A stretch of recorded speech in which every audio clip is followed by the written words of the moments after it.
آج میں آپ کے سامنے جس موضوع پر لفظ کشائی کرنا چاہتا ہوں وہ ہے عظمت قرآن۔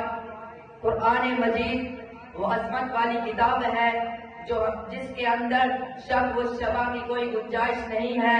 قرآن مجید وہ عظمت والی کتاب ہے جو ہمارے لیے رہبر ہے۔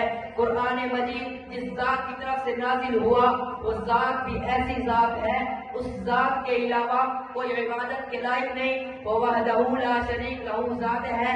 قرآن مجید جس پیغمبر پر اترا ہے وہ پیغمبر تمام انبیاء کا سردار ہے کہ جن کی پوری زندگی پوری انسانیت کے لیے زندگی گزارنے کا نمونہ ہے۔ قرآن مجید جو فرشتہ لے کے آیا ہے وہ فرشتہ تمام فرشتوں کا سردار ہے، رب کائنات کے نزدیک مرتبہ والا ہے۔ قرآن مجید وہ عظمت والی کتاب ہے جو ہمارے لیے رہبر ہے۔ قرآن مجید وہ عظمت والی کتاب ہے جو حق و باطل کے درمیان فرق کرتی ہے۔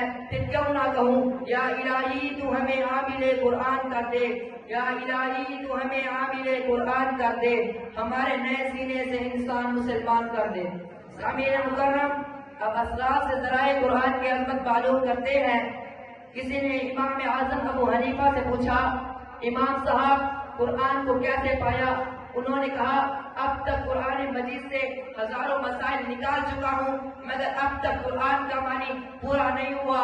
کسی نے امام غزالی سے پوچھا، امام صاحب قرآن کو کیسے پایا؟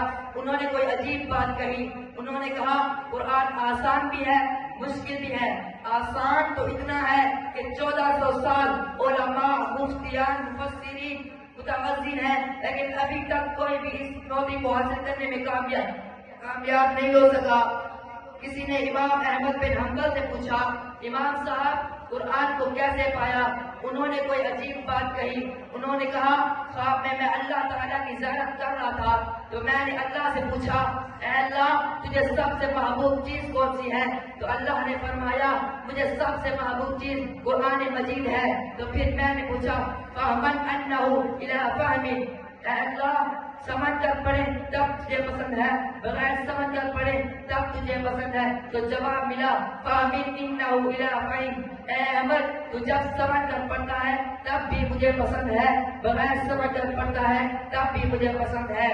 شاعر کہنے پر مجبور ہو جاتا ہے عظمت قرآن کی خاطر جان نچھاور کر دیں گے، عظمت قرآن کی خاطر جان نچھاور کر دیں گے، گر وقت نے ہم سے خون مانگا ہم وقت کا دامن بھر کر دے دیں گے۔